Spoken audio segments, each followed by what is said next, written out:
Hello दोस्तों, यदि आप हमारे चैनल से नए जुड़े हैं तो हमारे चैनल शैतानी दुनिया को सब्सक्राइब ज़रूर करें और अपने दोस्तों में शेयर करें। 50 साल का नमन अपने पिता विजय से गोवा ट्रिप पर जाने की इजाज़त मांग रहा था, लेकिन उसके पिता इसके सख्त खिलाफ थे।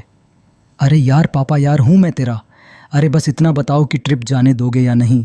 अब क्या स्टम्प पेपर पे लिख कर दूँ तुम्हें? यह सुनते ही नमन बाहर की तरफ जाने लगा। कहाँ जा रहे हो इतनी रात में? अरे इतनी ठंड हो रही है, बाहर कोहरा भी है। इस टाइम पर बाहर जाना ठीक नहीं है। गोवा तो जाने नहीं दे रहे हो, अब क्या जाते हो, घर से भी नहीं निकलो। यह बोलकर नमन घर से बाहर निकल गया और उसने एक तेज़ आवाज़ के साथ दरवाज़ा बंद कर दिया। जनवरी की ठंडी रात थी। कोहरा इतना घना था कि हाथ को हाथ नहीं सूझ रहा था। सांसें भाप बनकर बाहर निकल रही थीं और दूर कहीं से कुत्तों की भूटनी की आवाज़ भी आ रही थी। क्या बोरिंग ज़िंदगी है यार। घर पर रहो तो पापा का लेक्चर सुनो और बाहर आओ तो यह डरावना सन्नाटा नमन गगन के घर की ओर बढ़ा। सड़कों पर अजीब सी वीरानी थी। कोहरा इतना घना था कि सड़क पर लगी स्ट्रीट लाइट्स भी धुंधली लग रही थी।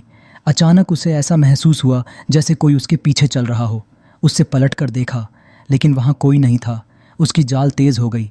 अरे ये क्या सोच रहा हूँ मैं, कुछ नहीं है, शायद मेरा वहम होगा। वो भागता हुआ गगन के घर पहुँचा। गगन, ओ गगन, जल्दी बाहर आ। अरे क्या हुआ, इतनी रात में क्यों चिल्ला रहा है? यार बहुत गुस्सा आ रहा है, पापा गोवा ट्रिप पर नहीं जाने दे रहे। चल कहीं बाहर चलते हैं, लंबी ड्राइव पर। मेरा मूड ठीक करना पड़ेगा, तूने टाइम देखा है और बाहर कितना घना कहरा है।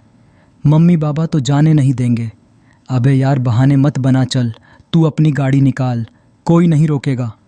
गगन बेटा, इतनी रात में बाहर मत जाना, गहरा बहुत है, कोई भी हादसा हो सकता है। मम्मी मैं संभाल लूँगा, नमन का मूड ख़राब है, बस थोड़ी देर में वापस आ जाएंगे। अरे गगन मेरी बात तो सुन। गगन बीच में ही उनकी बात काटता है और गाड़ी की चाबी उठा लेता है। वह दोनों गाड़ी लेकर हीरा के घर पहुँचे। हीरा के पिता प्रदीप भी उसे रोकने की कोशिश करने लगे। बेटा इतनी रात में कोहरा और ठंड है, जाना ठीक नहीं है। अरे पापा डरिए मत, हम जल्दी वापस आ जाएंगे। प्रदीप कुछ कह पाता उससे पहले ही हीरा गाड़ी में बैठ गया। तीनों दोस्त अब गाड़ी में थे। कोहरा इतना घना हो गया था कि गाड़ी के हेडलाइट्स भी बेकार लग रही थी। सड़क पर सन्नाटा और ठंड इतनी थी कि खिड़की बंद होने के बावजूद शरीर कांप रहा था। गगन गाड़ी थोड़ा तेज चला। अरे भाई जितना हो सके उतना तेज चला रहा हूँ, लेकिन लेन सारा नज़ारा ही गायब है कोहरे में। अरे यार मुझे तो ठीक नहीं लग रहा, वापस चलते हैं। तू तो हमेशा डरपोक ही रहेगा, चुपचाप बैठ। अचानक उनकी गाड़ी के सामने एक बड़ा ट्रक आ गया। गगन ने स्टीयरिंग व्हील घुमाया और किसी तरह सब बाल बाल बच गए, लेकिन इस घटना ने सबकी सांसें रोक दी। गगन ने फौरन गाड़ी तेज कर दी। यार ये क्या था, अगर थोड़ी सी भी देर हो जाती तो कुछ भी हो सकता था। मैंने कहा वापस चलते हैं, मेरी बात सुननी चाहिए थी। अब तो बच गए ना, बस चुप रह। जैसे जैसे गाड़ी आगे बढ़ी माहौल और अजीब होता गया। उन्हें ऐसा लगने लगा जैसे कोई उनका पीछा कर रहा है। गगन ने जल्दबाजी में एक गलत मोड़ ले लिया। यार ये कौन सी जगह आ गई, ये रास्ता मैंने कभी नहीं देखा। अबे क्या कर रहे हो, तुम ही ड्राइवर हो, हमें सही से ले चलो।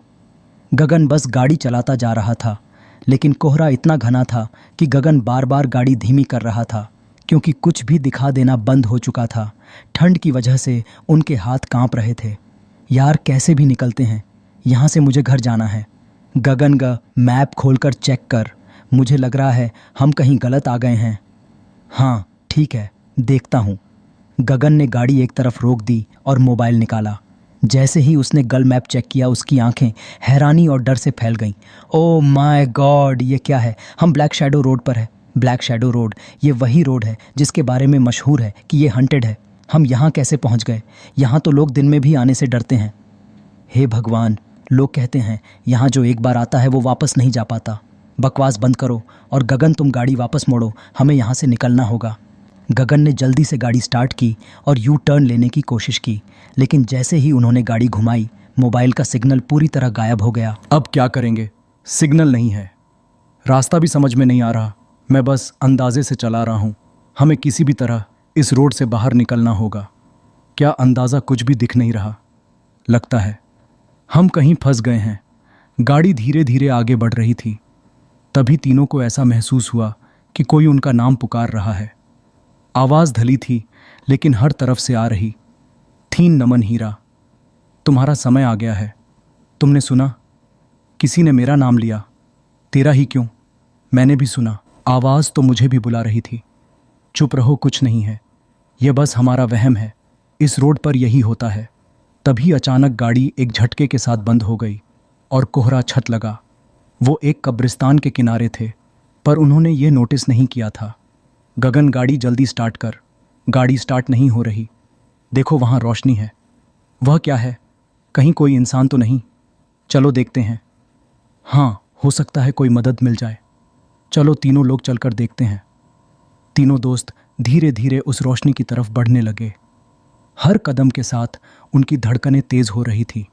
जैसे ही वे उस रोशनी के पास पहुंचे, तब पता चला कि वो एक कब्र है और वह कब्रिस्तान में खड़े हैं। लेकिन अब देर हो चुकी थी। अचानक कब्र का ढक्कन खुला और अंदर से कंकाल जैसा हाथ बाहर निकला। अरे भागो भागो, यहाँ से गाड़ी की तरफ दौड़ो। तीनों वहाँ से भागते हुए गाड़ी के पास पहुँचे। उनकी सांसें थम सब गई थीं। तभी अचानक पीछे से हीरा के पिता प्रदीप की आवाज़ आई। हीरा, तुम यहाँ क्या कर रहे हो? मैंने तुम्हें मना किया था ना पापा, आप यहाँ कैसे? अब 11 सवाल मत पूछ और घर चल। प्रदीप ने हीरा का हाथ पकड़ा और उसे घसीटते हुए ले जाने लगा। गगन और नमन पीछे से चिल्ला रहे थे, हीरा मत जा, ये कुछ गड़बड़ है। अरे ये तुम्हारे पापा नहीं हो सकते। ऊंची दूरी पर प्रदीप ने हीरा को गले से पकड़ा और हवा में उठा दिया। प्रदीप की आंखें लाल हो गईं और चेहरा भयानक रूप से बदलने लगा। पापा पापा छोड़ो मुझे, तुम मेरे पापा नहीं हो। गगन जल्दी कुछ करो, यह कोई भूत है। पर तभी गहरा दोबारा घना हो गया। गगन और नमन को कुछ भी दिखाई नहीं दे रहा था, बस हीरा की चीखें सुनाई दे रही। हीरा को उठाए हुए वो भूत कोहरे में गायब हो गया। हीरा की चीखें कोहरे में गूंज रही थी। गगन और नमन ने हिम्मत जुटाई और उसकी तरफ दौड़ने लगे, लेकिन भागते भागते वे एक दूसरे से पिछड़। कहाँ हो तुम? यहाँ हूँ, तुम मेरी आवाज़ की तरफ आओ, मैं कोशिश कर रहा हूँ, कुछ भी साफ नहीं दिख रहा। गगन ने नमन की आवाज़ की दिशा में बढ़ना शुरू किया। जैसे ही वह पास पहुंचा, उसने देखा कि नमन खड़ा था, लेकिन नमन का चेहरा अजीब लग रहा था। उसकी आंखें लाल थीं और उसके होंठ एक डरावने मुस्कान में खींचे हुए थे। नमन, तुम ठीक हो?